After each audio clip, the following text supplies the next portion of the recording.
Just a little disclaimer today, guys. We will be discussing some pretty heavy topics, including trauma, depression, abuse, and suicide. So please take care while listening, or give this one a miss if you need to.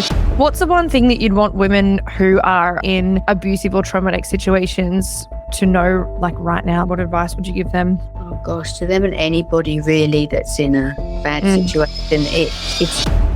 I just had enough. It's not that I didn't want to be here. It's just I couldn't be bothered to live. I just wasn't interested anymore. Didn't want to know about it. It was just had always been a struggle for me. One day I woke up one morning and just decided I wanted big round boobs. 10 years later, they had drooped and needed replacing. So I had another pair put in, and then I had a rupture, and then I had another rupture. Those implants kill people. They were killing me for sure. I didn't realize how fucked up I was until I actually started doing the work and really pulling it apart. You say pole dancing saved you and made you, and that's not something that you hear every day, especially starting at 40. Can you take me back to that moment when you first walked into a pole dancing studio?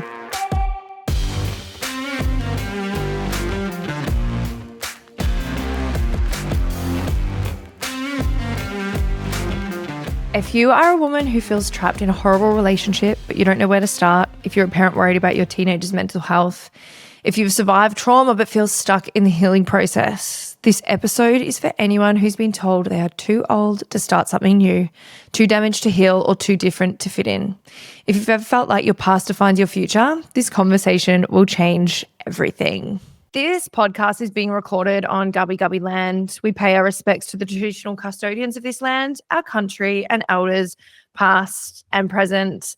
I am Cait Muir, and thank you for tuning in for this week's episode of Tell Me About It podcast. Today, I have the very gorgeous Becky Adams here, a former multiple small business empire owner turned trauma coach who's lived, I think I said before, like 27 parallel lives, more lives than any of us could imagine in a century. So me and Bex met about 8 years ago. We were studying our NLP masters together, and Becky's now, in my opinion, absolutely innovating in this space. And trust me, when you hear her story, you'll understand why she's uniquely qualified to help and heal others. So we're going to explore her incredible journey from hairdressing on cruise ships to owning 8 salons, how pole dancing at 40 transformed her life, her psychic abilities, her ghostly encounters, and most importantly, her mission to help abused women and prevent teen suicide. Hello. She's looking, if you're watching this on YouTube, she is looking so gorgeous and glam, and I'm so appreciative of her being here today. Becky, you are a former owner of 8 salons and a barbershop, pole dancing studio owner, worked at the Sydney Olympics, now focusing on trauma coaching for women and teens. That's right. Yes. That's amazing. What a big change. I'm so excited to pick you apart today. I have something really embarrassing to admit to you though. Yes, go on. We met, we were doing an NLP Masters. I'd flown into Sydney. You are a Sydney gal. And I think it was like me, you and Greg all sat next to each other and connected the whole time. It was like really beautiful. Shout out, Greggy, if you're listening.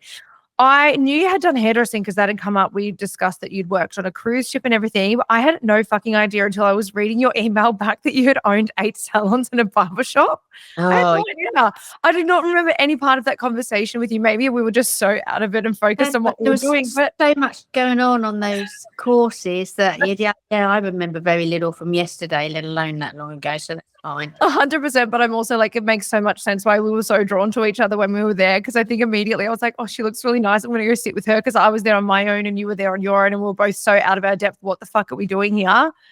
So yeah, it's been it's really cool. Interesting question though. You say pole dancing saved you and made you, and that's not something that you hear every day, especially starting at 40. Can you take me back to that moment when you first walked into a pole dancing studio? Oh, well, when I first ever, it was bought for me actually for my 40th birthday present for me. So we had to wear shorts, obviously. I wasn't wearing shorts. I was not going to be seen in shorts. That's how not confident I was. There was no way I was wearing shorts. So I wore a dress. Nice. They must have laughed. They really must have been laughing at me. Yeah, and I was useless. And it always seems, I think with all dancing, you go with your friends and everyone seems to get it apart from you, but everyone feels the same. But we don't say that. Anyway, but for it saving me, I guess really probably being in not such a brilliant marriage, you're kind of a bit trodden down. You don't really realise until you look back, but it gave me so much confidence. I love It's just the confidence, really. Yeah, it's really, you just don't care. You just don't care. You lose any, yeah, just confidence, really. And also when you're there, when you're hanging upside down on a pole, you're not thinking about your problems. You're thinking about not letting go because I could die. don't want to break your neck. Yeah, that's exactly right. So I mean, yeah, it's just as soon as you're in the studio, it's just that's where your mind is. It's like Yeah. being in a bubble. Well, for me, it was, and I think it is for a lot of people. Yeah. I think there's a huge misconception about pole dancing, that it's easy or it's trashy or it's something else. You have to be the most like fit person ever. It's like calisthenics and it's gymnastics and it's hanging upside down and it's strength and it's movement and it's like all the things. Like you have to be a pretty well-rounded athlete to be able to swing off a pole. It's difficult. It's really, really hard. Yeah. Yeah. I do hold pole parties. People might want it for hens or birthdays and what have you. And the shortest one's an hour, but you can go longer. I honestly don't recommend longer because it's hard work and everyone's laughing at you. You're all laughing at each other, which is great. But after an hour of all laughing at each other, it gets on your nerves. So yeah, no, it's very hard. And to be honest, I didn't really get that good until I started lifting weights and I got strong. And that's what took me to the next level, really. It's funny that too. I'm glad you mentioned that because I pretty much only lift weight. I don't do a lot of cardio. And I think there's this thing too that women are like, oh my God, but I don't want to build muscle. It's like, but you have to lift weight to build tone. Do you know how much you have to lift to build muscle? It's not when I just lift weight. I never do cardio. I hate cardio. So do I. Cardio's too cardio. Yeah, not for me. Yeah, sure.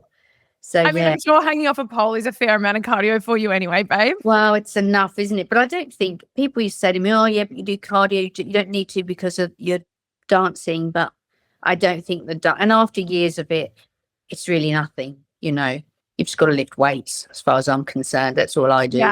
Yeah, 100%, 100%. I just want to work out enough that I can eat whatever I want and not get fat. Yeah.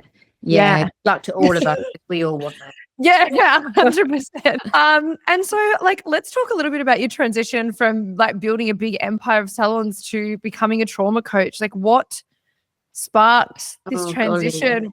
I know that's broad. I guess I really feel deep down, if we really think about it, we know our path. So when you're in not such a great place, so I kind of started stepping out from the salons because it was with my ex-husband. So we had our separate roles and I could still do my role in it. It was no big deal. So I started dancing, opened my own studio, and then I really stepped away and just kind of had people do the stuff that I didn't want to do for the salon. Yeah. And as my leases were coming up, I was putting them in my ex-husband's name or getting my name off them so I was just really stepping away from it and just focused on the dancing. And then I did get divorced and that took a while, as you know. I know all too well, yeah. So eventually I did get the shops out of my name and just had my studio. But I answered an advert. Which I thought I was just going to, how you're a bit trodden down and you're not exercising like you should. You're fed up. You can't be bothered. You have mental blocks. Oh my God. I look back on photos of myself. My skin was gray. I'd gained like nearly 20 kilos and my hair was falling out. And I was like this shriveled, depressed, sad blob. I was sleeping like 20 hours a day and I was still tired. It was incredible how much, even just a few months later, and I'm sure that you experienced the same, I didn't even change anything. I just got rid of the 100 kilos of dead man and, moved on with my life. And it was amazing how much everything came back to life. Well, I answered this advert thinking it was just about, I was going to get a meal plan and they're going to tell me how to work out and I would answer everything. Anyway, 3 interviews later, I ended up, it was actually to have NLP done on myself. To have a breakthrough, which was amazing. So I kind of fell into that. What a good time to do it, though. It would have been a really hard time to, like, if anyone who's done neurolinguistic program or actually done it as a client or even like done it as a practitioner, it's fucking hard and it's heavy. It is. It's like alternative therapy. I got desperate for a breakthrough and there was a few of us in this program and I kind of was hearing that he'd done some of these people, and I was so put off that he hadn't done me, and I was one of the last ones. Like, I need fixing because I'm mental. But anyway, I had that done, which was amazing, life changing, as you know, it is totally. Yeah.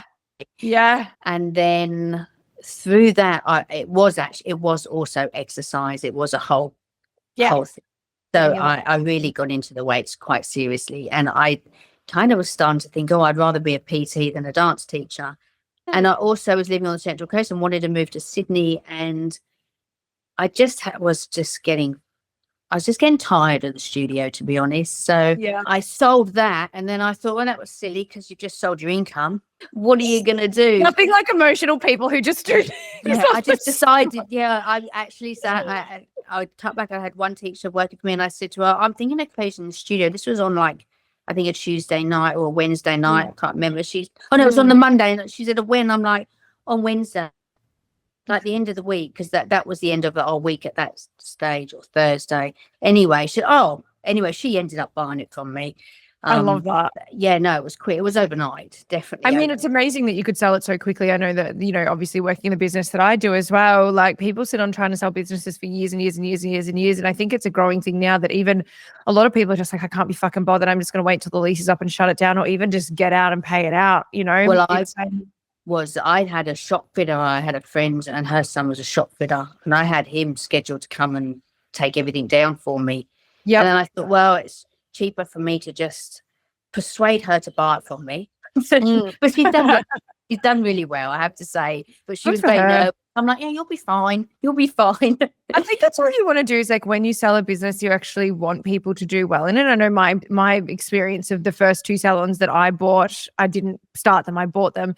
And I know it was the exact opposite for them. Like, those owners sold it and then did everything they could to tarnish my reputation and ruin me and everything. And then when I sold mine, I was like, go fly, go. I'm here to support you. Go fly, go achieve, go take it further than I could ever take it. I'm done with taking it much further than I ever would have even put the effort in. I was just real small time, and she's done well. She really has. I love that. I love that so much. Yeah. But so then I thought, what I don't know, I must have pressed something, as I press every link on Facebook to answer every advert. Yes, tell me about this. Yes, tell me about that. And then I got a phone call from Ted James. So that's let's do that. So that's how I came to do this, which is amazing, as you would know, like incredible to do someone and watch them change in front of you. And sometimes I'm thinking, as I'm watching them change, and it just gives me such a high, I'm thinking, am I treating them or am I treating me? Yes, probably a bit of both. I think it's very healing when you get to see that too, right? And I think it's when you do it with the Tad James company, who that's who I did mine through too, obviously. But like on the first day, when they like take a photo of your face, and then at the end of it, like it was after the 2 or 3 weeks or whatever it was, take a photo again, or if you want, take a photo every day. And honestly, I remember that first morning, like, Sydney, I'm tired, I'm stressed about it, going into a room full of people I don't know. And I know that you had similar anxiety that I did about that. And then I'm like all puffy and whatever. And then by the end of it, it was like you physically look like a completely different person. And I know people don't believe it, but it is insane how much it changes you. And absolutely. Yeah, and I think there's so many people out there now that are trying to teach NLP in a day or two, and that's just not how it works. When you go through that actual transformation over a few weeks, where you have to be the practitioner and be the client and go through all the processes and put everything out on the table, it's like it's the most like difficult, amazing, beautiful thing ever. Yeah, it is amazing. It is truly amazing. For me, there's been no feeling like it, and like I just I finished with someone last week, and the next day I'm like, I feel a bit flat. I need to find someone to fix. But yeah, it's amazing. Someone else to help. Yeah, I love that. Sorry, go. No, you go. It's helped me having been in a bad place and being a patient, if you like, or a client, whatever, and being treated by someone else. And once I was trained, and I kind of can combine every stuff I learned when I was being treated, the way that it was done, which is a little bit different to how I was taught to do it, Yeah, I think everybody, it's like anything, isn't it? Like you can go and learn, but you've still got to put your own stamp on things. And you're obviously incorporating Yeah. all the different learnings over your whole life, as well as your own experiences. And I think that that just shapes you into a more compassionate Mm. and understanding person too. Like I know even you were adopted. Yes, I was. That really was the stem of my problems, really. Not, Wow. I mean, I had an amazing life, amazing mum and dad, and I was only a week old, so it's not like I would consciously know anything. But Yes. as you know, it's the unconscious, isn't it? When did you know that you were adopted? When did you I was find out? just brought up. I was brought up knowing. My mum used to tell me little Amazing. stories at night time of how she chose me, and I used to think I was so special. And I used to say to my brother, You who's older, are. You are so wanted. but I used to say to my brother, like they actually chose me, and they just got you. That was my You attitude. just They dropped just in. they just got you, but I was actually chosen. I love that so much. I think that's a really beautiful way of looking at it too. I've only known a few adopted people in my life. One of them was my nana, and she didn't find out until she was in her late 50s, I believe. And she Oh found well, out she was stop. adopted from like, I don't know if you've ever heard, I'm going to go on a tangent here, but she was adopted from Canada and she was put into an orphanage that basically a lot of like unwed mothers or people who just didn't want their babies would put them into this orphanage. And then what would happen is the mothers would continue to pay for the orphanage to take care of the child until the child was adopted. There's actually been movies on this. The orphanage she was from in Canada, it was actually, they were known for the butterbox babies. And so the people who owned the orphanage used to kill the babies, bury them in butter boxes, and keep taking the money. And she was one of Wow. the survivors of it.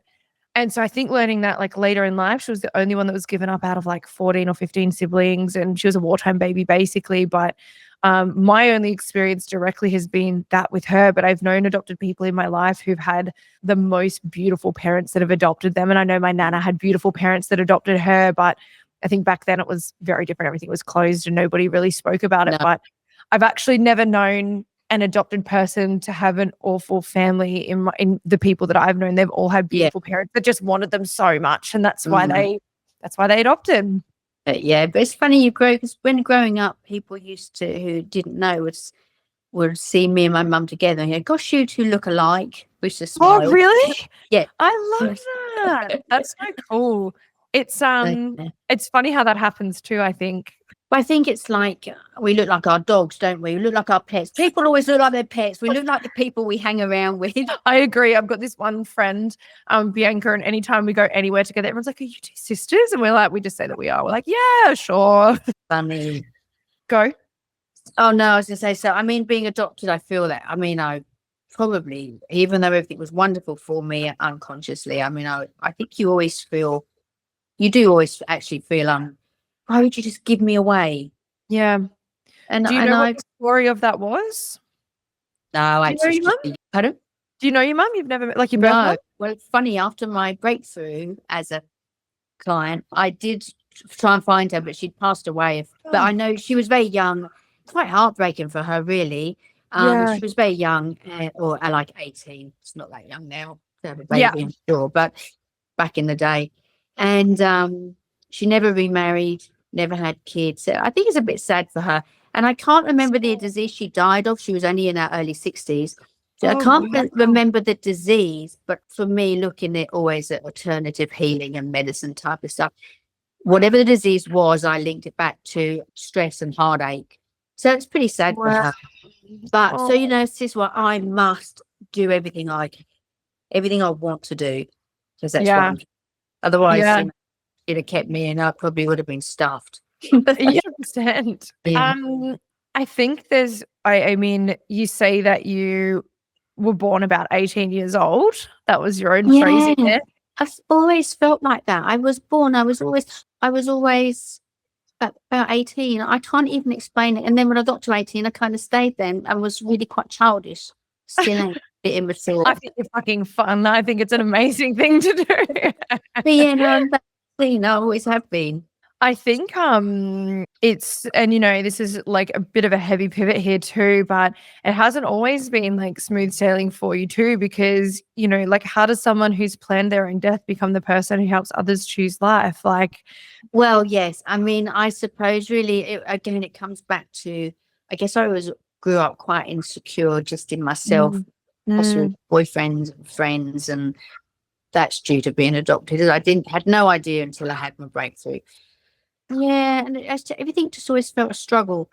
And then being married to a type of person I was married to, but there really even wasn't much love between us, Yeah. And I was just tired of it. And it wasn't that I don't feel I was depressed or suicidal, but I just had enough. I was tired and I'd had enough, and I just wasn't interested anymore. Just wasn't interested. And I just thought, well, I'll just wait until my kids are independent and my mum and dad aren't here, because I wouldn't do that to my mum and dad. And that was it. Yeah, and then they kept you here. Yeah, for sure. The kids and pole dancing. That's why I'm still here. It's amazing. Yeah, when you have kids, you just got to keep going.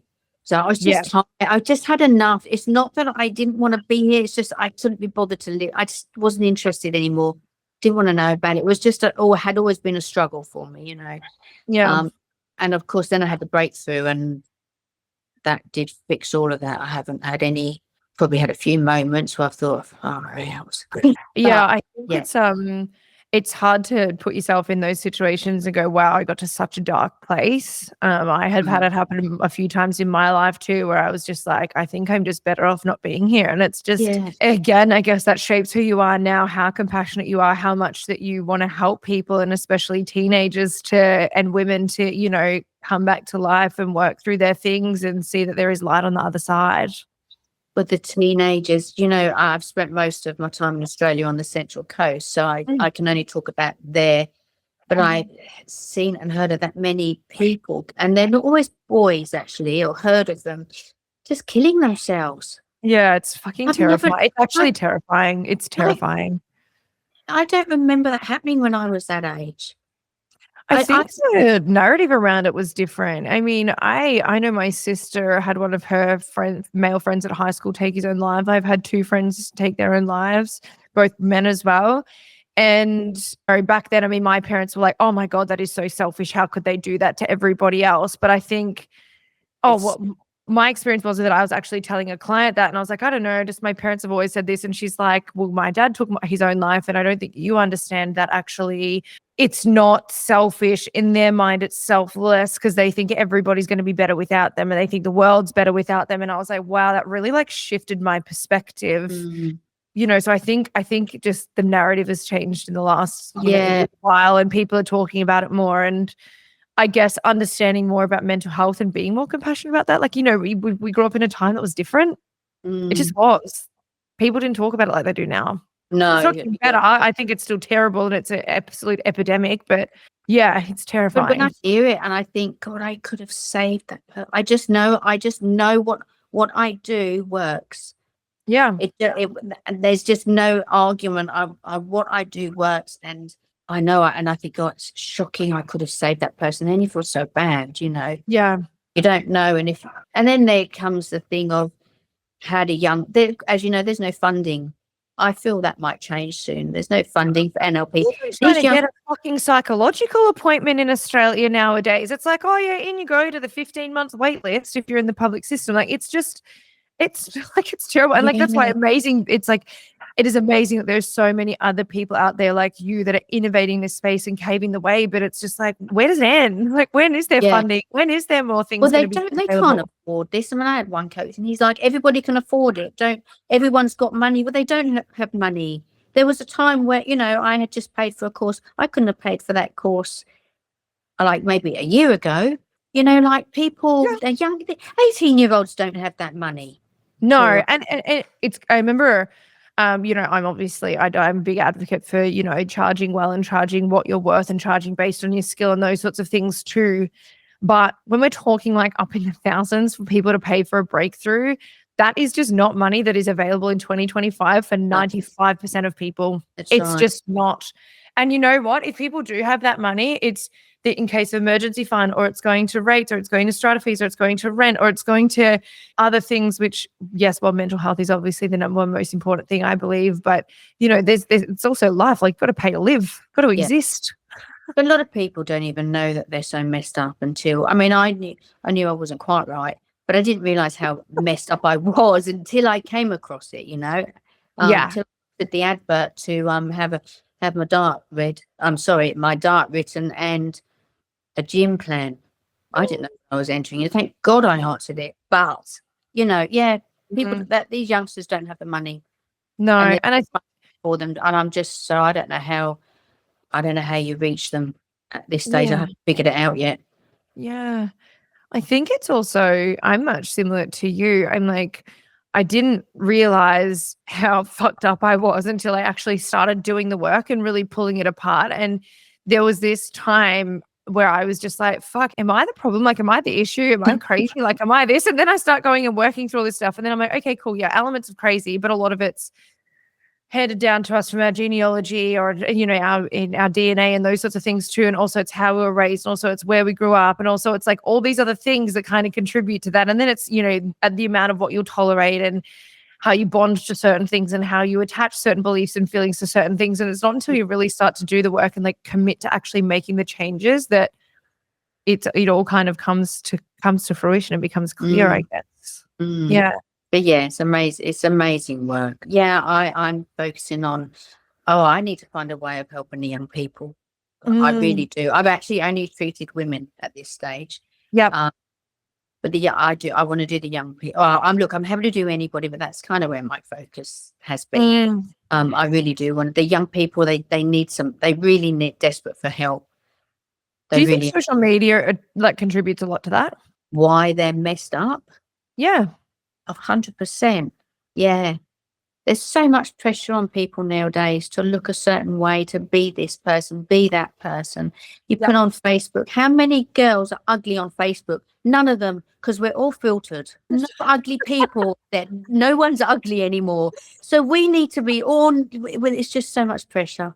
That is so, so true. What's your feelings around the age limit being raised to 16 to be able to get on social media? How do you feel about that? Wasn't it always? Because I remember my boys when they. I think it's actually being monitored now. Like, I think it's like you've got to actually like. There wasn't 16. Yeah, they were on. Well, kids don't use actually Facebook anymore, do they? Or Instagram. Yeah, possibly it should be that. Yeah, it should be. But the people are confident. How many would you have at 16 been on a beach in a G-string? Because I certainly wouldn't. No. I probably would now. My body's much worse. I don't know if it is. I'll be better now than I was then. But I didn't have that confidence, the confidence that these kids have. I was the same as you. I was super, super, super athletic at school, surfed, did kickboxing, did long distance running, like was super, super fit, was always kind of the really scrawny, skinny kid. I was also quite tall. And I think that I remember 3 of my female friends, and I say that in quotations, everyone started calling me Anna around the school because they wanted to call me anorexic because I was and I was like muscly and fit too. Like I wasn't like a skinny girl, but I was smaller than, most people were. Yeah. And then, I hit my 20s and I realized that, my mom's been one of my biggest bullies my whole life. And, so has all my family and those sorts of things. And then I actually have an eating disorder and all these other things that come from that as well. And I think I could not imagine going through school with social media because it was hard enough just to exist at school when I went to school. The teachers thing, they didn't care. There was fights all the time. I grew up in a low socioeconomic area. I went to a really low socioeconomic school and it was awful. Everyone says high school's the best years of your life. Are you on drugs? Of my life ever. They're saying they were the worst days ever. I hated school. And then I had 2 kids and I had to send them to school and that was just as bad for me. Because it was really awful. Yeah. And then you just want it, you never, I'm sure this is true of you too. You don't want your kids to be bullied, but you also don't want them to be the bully. I just want them to be neutral somewhere. I just want them to be these neutral little people that just don't. Normal. Yeah, I know. It's hard. It's really hard. It's hard having kids.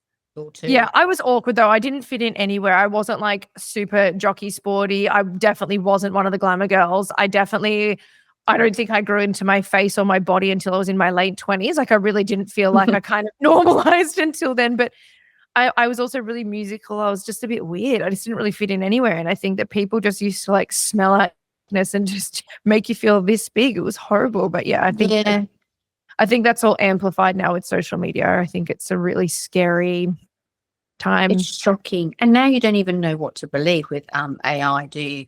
Like, I'm watching things and I'm so gullible. I said to my partner, oh, look at this. He's like, Beck, that's not real. I'm like, oh, it is. I'm so gullible. I believe anything. But I do believe a lot of rubbish, yeah. I think it's I'm getting better. Yeah. And I think it's so hard too. Like, you know, you're much like me where you just appreciate people for who they are and you just want people to be themselves. And I think working in something like Pole as well, for you, you know, you just want women to feel confident and comfortable in themselves. So seeing them trying to live up to this like just insanely unrealistic standard that's everywhere at the moment is really scary. Yeah, you know, it is. It is. Happens in my industry too, where it's like, you know, people are like, oh, I'm seeing these salon owners and I'm seeing these people, they've got like 300,000 followers and they're doing this and that. And I'm like, stop comparing yourself. Do you know, I feel a lot of people in business, they worry too much about what the other person's doing. Worry about, for me anyway, worry about what you're doing. Just do your job. Worry about what you're doing and not worrying about what's going on down the road or across the road or. Yeah. 100%. On the topic of body positivity, you've had multiple boob jobs. You've also had them removed? Yes, I have. Only 6 weeks ago, actually. It was only 6 days. Message you. I knew that I was getting them out, but yeah. What was the catalyst there? Oh gosh. Well, one day to start it off. One day I woke up one morning and just decided I wanted big round boobs. I don't know where it came from. I have no idea. I really have no idea. So I went and got a pair. And then, oh gosh, about 10 years later, they had drooped and needed replacing. They were put over the muscle and you really need them under the muscle, I believe. Anyway, so I had another pair put in and then I had a rupture. I had that fixed. And then I had another rupture I think it might have been within a year, always the same size. So I had that second rupture I kept in for a year, which was really silly. One of my best friends did that too. When she had one of hers ruptured, she just couldn't fit it in to get it fixed, she apparently said. And then she was like, regretful because it made it so much harder. Yeah. So, and then I had another boob job, which was a bit of a botch job. It was probably, I don't know, probably around the time we met, actually. But you know what? The first implant, I loved them. For every bad thing that I'm going to say about them, at the time I loved them. So they did serve me well. They were fashionable and I loved them. I really did. But, I love that. But, you know, as soon as I had the first boob job, as soon as I had them, I had chronic fatigue. And then my hair started to fall out. I have extensions. I've had extensions for about 10 years. Yeah. So my hair was falling out. And a few other little ailments that, you know, and my mum and everyone, it's your implants, which is offensive when you love them. Yeah. No, it's not. I wasn't having a bar. Don't hate on the boobies. We love them. Yeah. I go, no, it's not. Anyway, then the ailments just kept, I was having panic attacks, but I don't get panic attacks. What was happening was my heart would start palpitating. Thank you. Palpitations. And then I would get pressure build up in my jaw and it would terrify me. And then pressure around here. It was like the world was closing in, and then I would just breathe and cough, and it would go. I can't even begin to tell you. So I had that many ailments. Eyes were always white. Sorry, they were always bloodshot and glazed. Yes. My hair kept falling out. The last implant I had, it literally about a week later I would put my hair through, and it was just coming out all over the floor. How terrifying! It's funny you saying about grey skin. When I used to have my skin was grey. It was grey. And I used to wake up. I'd never slept. I'd wake up and drained. I'd look in the mirror and cry some mornings because I just looked so awful. And, you know, you don't look like how you feel, do you? No. Like, yeah. Well, I didn't feel good either, to be honest. Well, yeah. But I just thought, well, you're not 18 anymore, Becky. You've just got old. And that destroyed my confidence. I didn't want to go out because my boobs were so huge. I hated them and I found them really ugly. So anyway, I've wanted them out about the last 4 years. So anyway, they're gone now. I did it. But you know, these health issues I had, I wouldn't say they disappeared overnight, but they started to go the same day. I came home, it was day surgery, it was in the morning. I had them out. Came home, had a little sleep, and I woke up, looked in the mirror, and my eyes were white, and I could see the color of my eyes, and I was like, Yep. wow. And my skin wasn't grey. Your immune system is on fire when you have implant. Or for me, it was any slight thing that was wrong with me. I don't. I can't wear the eyelashes that you Yep. get done properly. My Yep. eye just swells up, and any tiny thing that goes near my eye now, my eyelids swell up. But not now, Wow. nothing since. Oh, look, I can't even. I need to write a book to tell people these things are Your body killing. was so reactive. How They insane. will kill people. Those implants kill people. They were killing me for sure. I think I've got about 30 years back. I really do. Wow. And then, really like do. there's been lots of stories about it too, where people are realizing they're getting toxic shock and everything from them as well. I know one of my girlfriends who, same thing, has kind of always loved her boobs, had them taken out because she was the same. Her eyes were really yellow. So she was like, my eyes are really yellow. And she was just like, I was just feeling really tired and yucky all the time. And like, we did all this research and was doing all this testing, and that's all we could put it down to. And like, almost the day she had them out, she was like, my skin looks clearer. I feel better. Like, I've got more energy. And it was just, it's almost instant, which is so baffling. Yeah. It's crazy. It is instant. They were, well, mine were killing me. They really were. And I knew that towards the very end. And then, so yeah, it's the best thing I did. They're so small now. I don't even care. I just don't care. I don't care what they look like. Maybe I will when I get used to feeling much better. Maybe I go, oh, no. I mean, you're probably still in a bit of recovery too after having boobs for that many boobs for that long to now just having none in there. It must feel really good though. It does feel good. And I can put clothes on. Everything I bought before had to be stretchy because but the weight, honestly, I know my implants were huge and they were very heavy, but almost 3 kilos of weight gone just like that. Wow. Because I mean, you're only a little human too. You're only petite.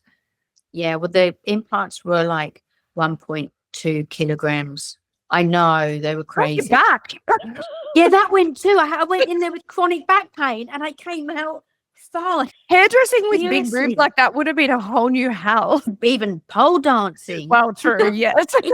But yes, yeah, no, I always had a bad back, but when I went in there, my back was extreme, and that was instant. Wow, it was amazing. I do understand why the girls get them, but don't do it, boys and girls. I love that.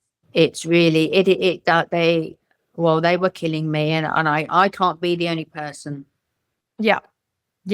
It's amazing because you just don't hear people speak about that. And I guess that goes back to being image conscious again too. It's like having to look a certain way. There's probably a lot of people that would overlook what it's actually doing for how they physically look in terms of like their physique and everything as well. But yeah, wow. Well, I'm like so happy for you, and I'm glad that you're feeling good about it. 6 weeks, just feeling good. Yeah, it's amazing. Absolutely amazing. I've got, I guess on the topic of like body image and confidence and everything, tell me about the hot pants story. Oh, well, so embarrassing. Well, it is. My poor children. I had 2 boys and they went to a private school, and I wasn't meaning to be like this, but it was in the middle of my dancing day. So I was so comfortable just to be half naked all the time. I mean, I didn't give it much thought. I didn't give it any thought, let alone much. And I would go up to school in hot pants, and I'm talking hot pants and my oldest boy, he said, "Oh, Mum, can you just put something on? Do you have to wear your knickers when you come up to school?" And they're not knickers, they're shorts. It wasn't on my radar. I just couldn't see anything. So how embarrassing for the poor boys. And I see people do this now on Facebook. They just get into dancing and they get this confidence. And I get it because I was there, and they're out there and they're half naked on Facebook. And I'm like, I know you've got teenage boys, and that's not going to be good for them. It's not good for them. My poor children. It's an interesting perspective too, because actually I remember on the day that I met you for NLP, you were wearing black shorts and you had a pink shirt on, and I don't know why I gravitated toward you. I felt your energy was really good, and that's why I was like, I'm going to go sit with her. I was like, are you here alone? I'm going to sit with you because I'm here alone too. But I mean, I think you look amazing, but I also get the school thing, the poor boys. You're like, I don't want them to be picked on. Yeah, the poor kids, honestly. I don't even. And on top of that, you get there and there's that many, you can't park anywhere. So, but if you go up in the teachers' parking where you're not allowed to go, the headmaster's always gone home. So I would park there, would bring even more. I was just want to park somewhere, and it would bring even more attention to me. It just wasn't in my radar. I was just doing whatever. I was picking the kids up. I really should have. There's something really beautiful about that too, though. I think teaching people that your appearance doesn't equate to everything and you can dress and be how you want. But I do get it in a school environment, private school environment, especially judgy.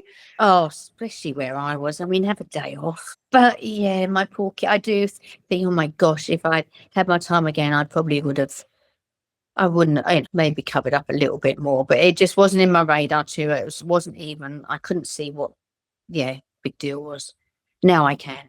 Yeah. I know sometimes ignorance is bliss, right? But I also love that you were that confident. It's great. Now I've given it loads of issues and see the problem. Now they're traumatized by the short. Yeah. Now I need to give them a breakthrough, but I'm not the one to do it, being their mother. Well, speaking of family, your dad was a secret rocket scientist. Oh yes, Daddy. Well, we knew what he was doing. We knew what he was doing, and we knew some of his work was secret. But I don't think we realised how clever he was until he died. And then it was all, my mum would call me, so my whole family are in England. Oh, your brother's got to be on the radio. There's an interview about your dad. Oh, and then he was in the newspaper and he was in this and in that. And my mum said, I feel quite bad. I just didn't realise how clever he was. We didn't give him any credit whatsoever. But yeah, a lot of his work was secret. He wrote a book and he was quite sick for a long time before he died, so he knew that his days were numbered, and he was nearly 90, so I guess your days are going to be numbered. Wow. So he was an actual rocket scientist. Well, an engineer, but he did rockets, and he was in charge of, you see, we still don't really know how to explain what he was doing. It was too, even his books, like I read all the time. I don't even have a TV. I'm always reading. I can't read his book. It's too clever for me. Oh, really? I just don't understand this. What does this word mean? I feel like there's a lot of people that would have people like this in their lives that they're like, I don't actually know what they do, but I know they're really clever and they just don't intersect their work with their like personal conversations and things. It's amazing. Well, it's funny. When I worked at Sears, but in between contracts once, I took a few months off and I did my teaching certificate for hairdressing. I really wasn't interested because I was still in party mode and I was too busy out drinking. And I come from a family where you achieve things in life. You get qualified and all that sort of thing. My dad helped me. He had to, because I was never going to pass this. It was only teaching hairdressing. I was never going to pass and get this certificate if someone didn't make me do it. But he really did do most of it. So we have this joke, and when my mum says, I didn't realise how clever he was, and I always say, well, he was a qualified hairdressing teacher. He did it for you. He pretty much did it for me, honestly. I was too busy. Oh my God, that is amazing. When I was doing my hairdressing qualification, I was pretty all-rounder. Like I wasn't really as excellent at anything. I was well-rounded in colour and cutting and just styling and everything like that. But when it came to perming, I just couldn't do perms. I hated the smell of it. It made my hands really aggravated. I just hated them. So I did a perm on this woman. And when I tell you the whole thing was covered in fish hooks, I mean, the entire thing was fish hooks. So if you don't know what that is, if you're not a hairdresser and you're listening in, it's where you don't roll the ends in properly. So they kind of bend and they end up all like frizzy and bent. And it was obviously permanently set like that. So at the basin, without her knowing, I cut all the fish hooks off and I passed. Funny. And I told my boss about it at the time. He's like, oh, well, problem solution. My not good thing was colouring. And I had an interview in London with Tony and Guy. And I when I was young, because I loved cities, I didn't live near London. So I was always going up to London and I'd come back with all sorts of stories, things that happened to me. And mine got to a stage, and I was, only like 16, 17. Mum was like, you're not going anywhere on your own now. I'll come with you. I left my poor mum. I thought I was going for a quick interview. But I was like about 3 hours. Anyway, my poor mum was just waiting outside on a street corner in London somewhere. So I had to do, hair like yours, I had to do blonde foils. You've never seen such a mess. You're like a tabby cat, this woman. I didn't get the job anyway. It was such a mess. I don't know how they would have fixed it. I knew it was bad. As soon as they said, you can do foils, oh, God, please no. Did it. not very well, and I didn't get the job. So I think we've all had little cheats or little things that we've done in life that we're just like, fuck it, it'll be fine. Like I remember when I did my apprenticeship, I remember obviously now we only have like 10, 20, 30, 40 vol, and even 40 vol, you're like, oh, iffy. I remember my boss doing a tip cap on one of his clients, and she had like short hair and, pulled it all through 60 vol and bleach on this hair. No way. Her hair Even I know off. you don't do that. Her hair, I swear to God, it was on under the heater for about an hour. I pulled it off, the hair came with it, and he was like, and you know what he did? He goes, oh, there's not enough blonde in there, so we did it again. I was just like, it's 60 volt under heat. It's insane. Now, oh my God, if you don't have the slightest blend in foils, it's just like the never ending thing. But shit, it was funny. I feel like there's just like everyone has their weird little stories and things that have happened in their careers. But yeah, I think learning from someone like that was just like, yeah, find a solution, it'll be fine. There's probably benefits in that too. Funny. Oh, that's so funny. I love that your dad did your exam for you. That's amazing. Well, he had to. Someone had to do it because I was too busy partying. Gosh, yeah. So yeah, he was clever. And one headline I saw is Derek Mack leading Britain into space. Yes, that's my daddy. Did he? I love how you and your mum are like, oh shit, we've like picked on him his whole life and we didn't realize how really clever he was. Oh my gosh, that is so funny. I love that you were out partying so much too. My God, I think I was a walking, talking vodka, cocaine blob for about 10 years of my life, and I was very happy to be that as well. I think I lived my life. I think it's really funny now. I see it all the time. Young people work 35 hours and then they need a day off to recover, and it's just like, God, we just went straight from nightclub back to work again. No, hey, well, that was like when I worked on the cruise ships. You're working. I mean, I don't know what it's like now. It can't be much different, but 12-hour days. People whinge here about 12-hour days on a Thursday. Like, seriously? Every day was like that. It was 12 hours. And it was more because it was before. You had to be there way before you pulled the 12 hours. Oh my God, 45 minutes. We used to go in early. We used to be in at 8:15 for a 9 o'clock start. And we also had a rule that everybody had to stay until everybody was done. So we're all sitting around there just waiting for everybody to finish at the end of the day too. It was fucking wild. Yeah. Tell me about your time on the cruise ship, because that's so interesting.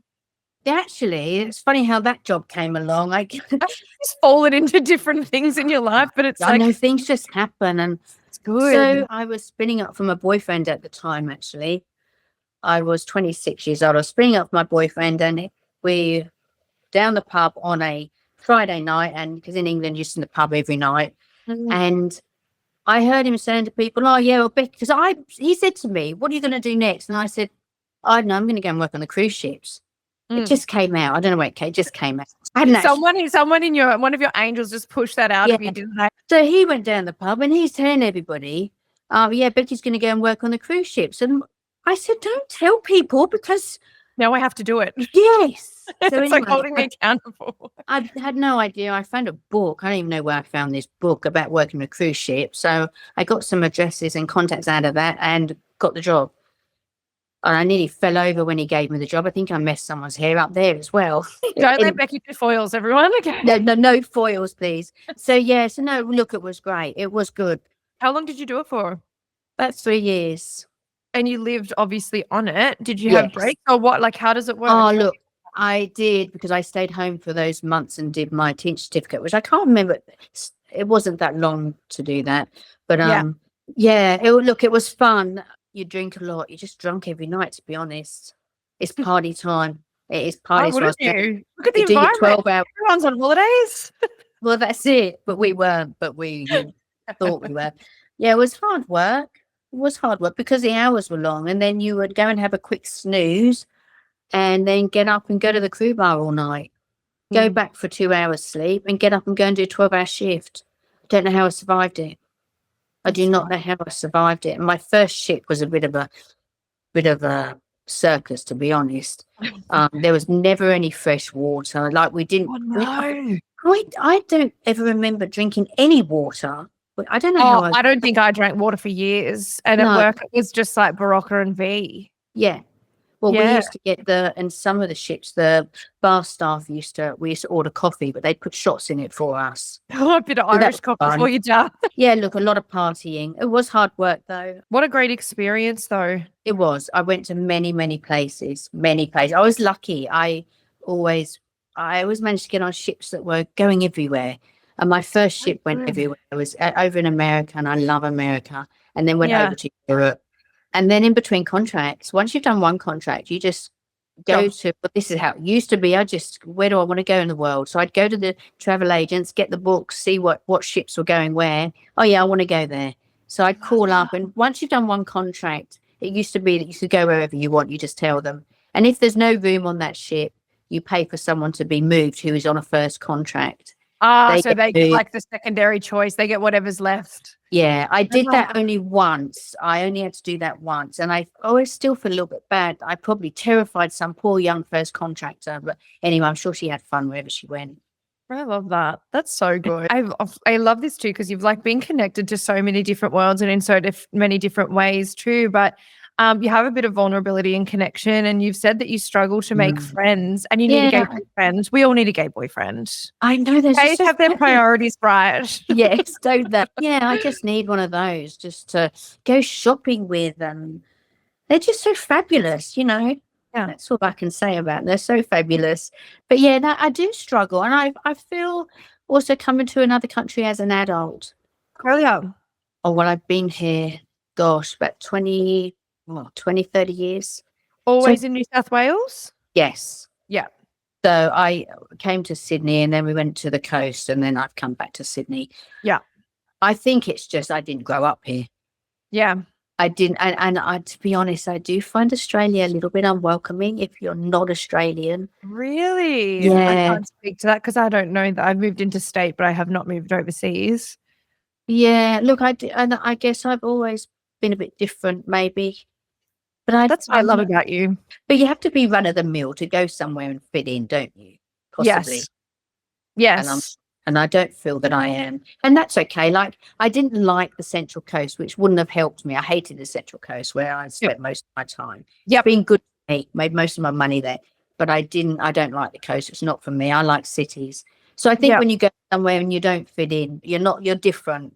You're not. Well, I don't think you put yourself out there as much, do you? No. And I was like, I don't fit in. I don't want to fit in. I don't want to fit in there. You know, I have a Brazilian friend who was in Darwin for a while, but moved to Brisbane, and I don't think she ever loved it in Brisbane too. And I know that we'd spoken about this, where she's like, I didn't put myself out there to meet people because I guess I always inherently knew that I wasn't going to stay here. She's like, it just wasn't the right environment for me. But then, in Darwin and Melbourne, obviously she's really put herself out there and met lots of people too. And, so I guess if it's not your forever place, you just kind of like go into your shell a little bit. You do. And then when I sold my studio, and another reason I just wanted to start cutting all the ties from the coast because I wanted to move to the city. Yes. So, and I think you say, well, okay, I'm cutting all my ties. And you actually do. If you tell yourself something, it's going to happen. And I think that's really, I don't know that I really meant to do that, but that is what I did. I think there's part of it that's detaching from whatever old life you had too. Like, 99% of my exes all live in Geelong. Like, I don't want to be connected there anymore, really. And I still have friends from down there, but it is hard when you do move away, whether it's a driving distance or an overseas distance or whatever. Of course, you're going to see them less and speak to them less. I mean, I guess that's one of the benefits of social media, really, is you can stay connected with people. Yeah. See what they're up to. But I'm the same. I think you just move on from people. Your lives take different directions. You don't even necessarily mean it. It just happens, right? No, that's right. So, I mean, look, I do have some friends. I mean, to hear me talk, you think I had absolutely nobody in a poor, woeful me here on my own. It's actually not the case. But I do struggle to just go out and just start chatting to any Tom, Dick or Harry. I think that's people now, though. I don't think that's just you either. I feel like people, I don't know. Like people are less... just don't come near me sort of energy. I don't know. I feel like locked in for 2 years has probably made people a lot like that too. Oh yeah, for sure. Yeah, that was a time, wasn't it? Crikey. A shit show, Lord. Seriously. Don't even start me on that one. I think it pushed a lot of people to really work out what they want in life and what direction they want to take and that sort of thing. I know that was definitely my experience. I'm like, what am I doing? Like, why am I staying here? Why am I staying in these circles? Why am I living my life like this? Like, my dog died, which was obviously the 2 months of my life when he was sick. And it kind of made me face a lot of things I think I was avoiding. Being sat at home, living by myself, not talking to anyone, not seeing anyone. Yeah.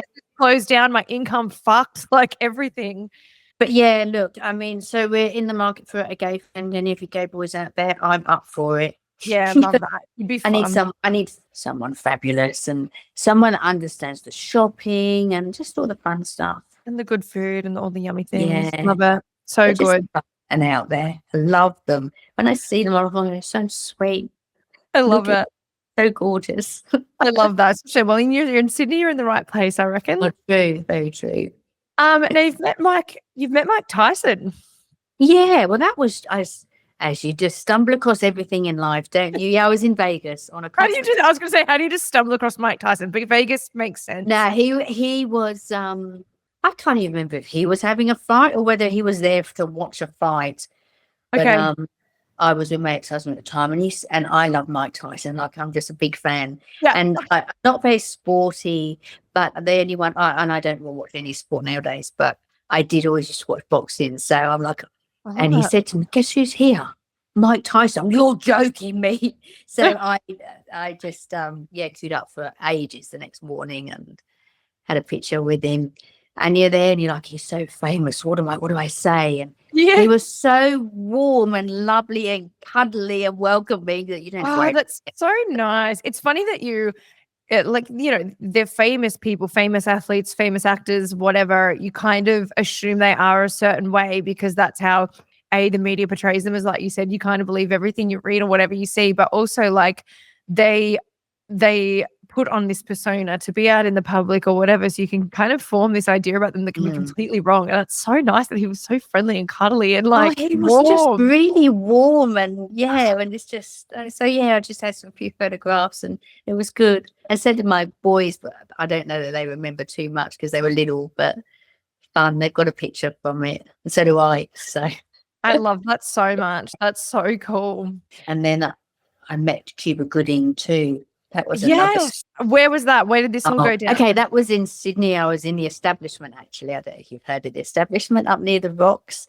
But I was just out for a night with my girlfriend and we were in this bar and that always got really busy, but the early evening it's quiet. We're out early. So it's me and my girlfriend, Kitty, and these two blokes were there. And I wasn't looking, I don't want a boyfriend anyway, so I always had a bad attitude towards men. And she's like, when your experience with men has always been negative, it's hard to form a good feeling around it. So it makes complete sense. So I'm like, enjoying single life. I'm not interested. Not that he's going to be my boyfriend, but I just wasn't interested in anybody chatting me up or fancying me. I just wasn't interested. Didn't want to buy. Anyway, Kitty's like that. He keeps staring at you. I'm like, I was so put off. I said, "You're kidding me. Look at him. Look at the state of him." I said, "Don't look at him. Don't." She kept turning. I said, "Stop looking at him. I don't want him over here. Look at him." And I stood back and I said to her, I said, "Look," to him. I said, "Is that it? Look at this." I'm going to her.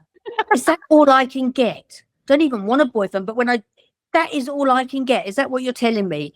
Anyway, this went on and I'm like this. I don't know, moving up the bar. Don't come near me. Don't fuck with Becky. I was so rude to him. I'm like, "Look at this. Is that all I can get?" Anyway, and that just went on for ages. And then all of a sudden, the place was packed with people. Yeah. And she said, "So he must be someone because where all these people come from?" There was security everywhere. And he got through this crowd. He looked me up and down, and there was like a circle of crowd around us, looked me up and down, told me I was gorgeous, and picked me up. And I was just like, "Get off, put me down." I didn't know, still didn't know who he was. Anyway, so he got carried off with the crowd and security. And I said to someone, "What's going on? Who is that?" And I still didn't know who he was. "Oh, that's Cuba, whoever he is. Cuba Gooding Jr. "Oh, okay." I said, "Who's he?" "Well, haven't you heard of, was it Boys in the Hood?" Something like that, yeah. Anyway, he was obviously someone very famous. And then I'm like, "Well, I need a photo with him, don't I?" I said, "Someone needs to get him back here because I need a photo with him." And he just came back. He must have, I don't know, must have said. Yeah, he came back and he took my phone, took a picture of us. But I had no idea who he was. But I knew he was someone famous, so I got a picture. But I was pretty disgusted that I was like, "Look at me, look at this. This is all I can get." That is judgmental. I love it. It also is. I understand that though. Sometimes you just want to go out and have a night with your friends and not be bothered by anybody. Oh, well, Especially when you're going out early. Like I want to go before the crowds get there and I just want to go have fun and just that is so funny. Yeah, I had no idea who he was. I was so rude. But anyway, we got over it. I'm still here to tell the story. I love that too. Wow, good celeb sightings. I love that. So I guess I want to kind of finish this up with tell me a little bit about tell me what your business is now. Tell me what you're doing. Tell me where people can find you. Okay. Tell me everything. Well, I'm NLP. Through NLP, I'm fixing people. I kind of do it over about 8 weeks, fixing people that have had trauma, any sort of trauma. But I don't know. I'm so passionate about it. I get lost for words with it. Yeah. Your whole face and your whole body language changes when you talk about it too. I know that you people are listening now, they can't see you, but you're actually, your shoulders relax and you glow a bit more or something. I don't know. You change. Yeah. But look, I'm releasing all trauma so that they can move forward and feel free and light and nothing's holding them back. Trauma from rape, emotional abuse, any abuse, things they may have seen when they were little, PTSD, all that, any trauma. Honestly, I can fix any of it. I really can. And I do it over kind of 6 to 8 weeks. I give them little bits and pieces to do, nothing major, because I know the thought of being given a job and extra work to do when you're traumatized is daunting. So I don't give them anything major, but I kind of start to reprogram their minds.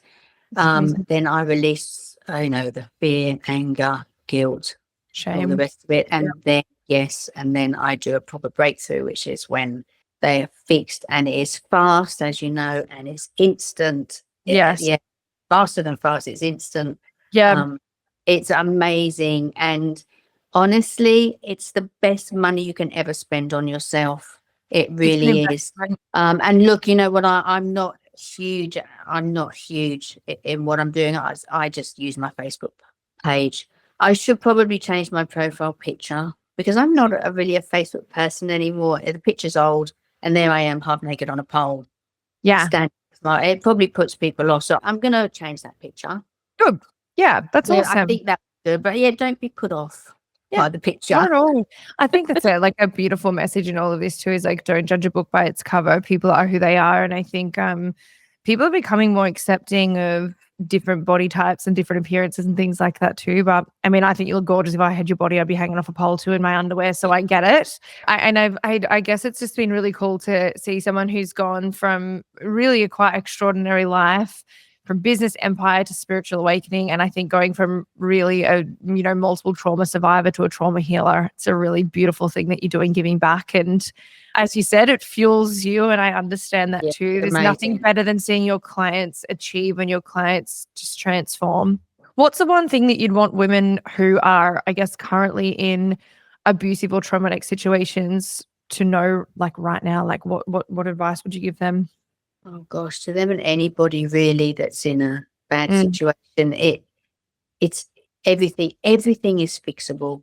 Everything is fixable. You can get out of it, and I get it. You would have looked at me being married, thinking, "Oh gosh, she's got an amazing life," and I did. Everyone thought the same about me. You're not emotionally trodden down, and when you're emotionally trodden down, it's so hard to pull yourself out, as you would know. Yeah, there's also an element of you don't want people to know what's going on because it's embarrassing and there's a stigma around it. And you also, I know this was true of me and it's been true of you too. You don't want to, although they were different, I'm sure. I never wanted to tarnish my ex-husband's name. And I know that you were probably the same, where you're just I just need to move through this in silence and, just get out and, that's fine. But yeah, it's embarrassing. You do hide it. You put it on a facade. People do think actually, you don't even know that you're so downtrodden until you get out of it. It's like me. I stumbled across the advert and it ended up to be, I had a breakthrough. They've got good marketing because they targeted you well. Didn't they? right in front of you. But, thank goodness, because I wouldn't be here to help other people. Yeah, look, it's hard. I feel it's hard for people to pick up the phone and ask for help as well, because it is partly because they don't really know. And, you know, for me, I'm like, if anyone out there's listening and wants some help, if you think, oh, I haven't got any money, well, I'm happy just to talk to people and work something out. I don't need thousands of dollars up front and all this stuff. Yeah. Like, I really just want to help people. And then it's every other person, seriously, every other person.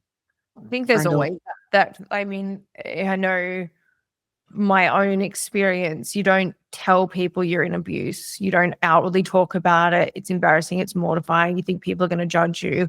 My experience was when I lent on people who I thought I could trust, they were saying things like, well, what did you do to provoke him? Or he's not normally like such a nice person. And there was no listening or compassion or hearing or, you know, how can I help you or anything like that. So there's always that aspect too, where it's like, fuck, when you do finally guts up and reach out, what's actually going to happen? I think knowing that people have someone like you to lean on that can help them to overcome it, to help them to get out of those situations, that is a safe space, is a really incredible thing, because I know that most people, especially in trauma and abuse, don't feel like there's anywhere safe to go. And for a lot of people, there isn't a safe way out. No, there isn't. And it's not how they feel, it's how it is. Yeah. And especially if they're controlled, I'm sure anyone who is controlled, their money's controlled. Everything. I mean, I had an ex-boyfriend that used to show up at work after I left him and stalk me because he knew I couldn't make a scene at my own business. And it was once that I had a police officer that I was doing her hair, who like literally physically moved around. I didn't even say anything. She just saw my body language change and me clam up. And, you know, like people think, oh, you know, you just leave, you just get up and you just go and whatever. And it's like, well, it's not that simple. He used to show up at my house. He broke into my house. He took my dog one day. Like you know, like it's just the control and there's no escape. And yeah, it's just a lot, isn't it, Dal? And I mean, you know, there's lots of other little things that help you along the way, you know, like yoga and all these things. There's only one thing I do want to say. There's only one thing that I have found, I should say, that fixes you, and that is to have reprogram your mind and just get rid of all the negative emotions. Absolutely. You know, these other things, they help you cope in the day and night, but they are not going to fix you. Meditating alone, it is going to help you. It is not going to fix you. It's not going to take away the problems. It's not going to solve what's going on. But you know what? There is help, and things can change. And once you've decided to take that step, it's fast, really fast. I agree with that too. You just got to move, don't you? And I feel too, and like, I know this is true, that women tend to fight for things and tolerate things for a long time. And I know for myself, you know, it's 14 months of marriage counseling, and I was trying to be better, and I was trying to mediate, and I was trying to kind of compromise in the middle. And I was like, he's going to go back to the person I fell in love with. And it just never happened. So I know for a lot of women, we tend to fight for things for a long time. And then once we're done though. Yeah. Hot girl era, goodbye, working on self. So, but I love that. And I know that because I've seen it happen with your clients and with you yourself, just like stepping into what you do and going through that 6 to 8 weeks and coming out the other side a different woman. And I think that's really powerful. It's amazing. What do you think? I know that you also spoke about your passion for teenagers too. What's the most important thing for parents of teenagers to look out for? Or like, what do you think the signs are there? Gosh, I don't know, to be honest, about that. I feel really, having brought up 2 boys, I missed a lot of stuff because I was just too busy working. I mean, my husband and I were way too busy just making money to worry about children. They're at school, they're home, they're fine. What I can say about with younger kids, don't be taking advice from other people, just as in, oh, you've got to do this. Don't let them sleep there. Don't let them be in your bed. You got to do you. Do it your way. Don't take notice of people. You have to do it your way, and you have to be together as parents. Yep. I really feel the old-fashioned way of having dinner times together. That's big in our household. That's something we never did, not rarely. And you really should. And I know you can tell him with my kids that we didn't do all of that stuff. I've only just got one of them now who's 21 back into TAFE after leaving school at 16. Yep. And it's because they never had that guidance from us. Yeah, wow. Anyone that seems to admit that we went wrong. But anyway, you have to be together. Mum and dad have to be together. You have to put the effort into these kids. And seriously, you only have the kids for a short time. But I think the parental situation, that you've got to work together. Like, you've got to be a team, don't you? Yeah, 100%. Even if you're co-parenting, I think you've still got to have, got to work together. Yeah. Yeah, you've got to be on the same page. Got to be, and you've got to you just got to do it your way. Don't let other people in. Time together, dinner times are really important. Just that one time where you can talk to each other and learn things. It's actually one of mine and Cam's values in our relationship too. Obviously, like being adults when we met, like I was 32, I think, when I met him, and he was 41 or 40 or something like that. Anyways, and like when we got together, we kind of spoke about our relationship values because he also left a really toxic marriage as well. And, dinner time and sitting together, even just the two of us with our dogs, is really important. And we sit and have dinner together every night where we can, where I'm not traveling or where he's not working late, but always making sure that we have time together and just talking about things, just talking about life, talking about days, talking about things like that. I think it's a really beautiful thing that you've got there. Really good advice. Yeah, that's so.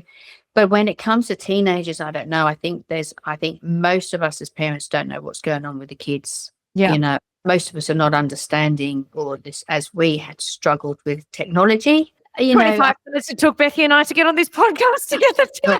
We got there in the end. But yeah, look, and they're playing gaming. One of the worst things I ever did was buy Xboxes for my kids.